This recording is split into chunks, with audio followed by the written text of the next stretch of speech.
Sir ஒரு சந்தேகம் sir. சொல்லுங்கள் சார். நீங்கள் பேசும்போது நான் ஃபயர் அப்படியே அப்படியே நல்லா வருது சார். 4 நாள் அந்த ஃபயர் அப்படியே உள்ள நிற்கிது சார். 5ஆவது நாள் வந்து அந்த ஃபயர் அப்படியே டவுன் ஆகுது. இப்போ எப்படி சார் அது உங்களுக்கு அது ஃபயர் ஃபுல் எனர்ஜி கிடைக்கிறது? உங்களுக்குள்ளே எரியிற தீ தொடர்ச்சியாக எரியணும் அப்படின்னா நீங்கள் இந்த விஷயத்தை உள்வாங்கிக்கணும். இதை தான் விஞ்ஞானம் அறிவியல்னு சொல்லுது. உங்கள் உடம்பில் இல்லாத ஒரு நோயை உங்கள் மூளை தொடர்ச்சியாக சிந்திச்சுதுன்னா அந்த நோய் உங்கள் உடம்புல வந்துடும். மேலும் இன்னொரு விஷயம், இப்போ கோயிலுக்கெல்லாம் போகிறாங்க பெண்கள், அங்கே போனே அவங்க சாமி ஆடுறாங்க. ஆண்களுக்கும் வருது, பெண்களுக்கும் வருது.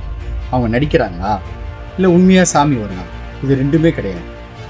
அதீத நம்பிக்கையின் காரணமாக அந்த கேரக்டர் அவங்க உள்ள வரும். அப்போ உங்களுக்குள்ள அந்த தீ தொடர்ச்சியாக எரியணும் அப்படின்னா நீங்கள் என்னவா ஆக விரும்புகிறீங்களோ அதுவாக ஆயிட்டு தான் நீங்கள் நம்பணும்.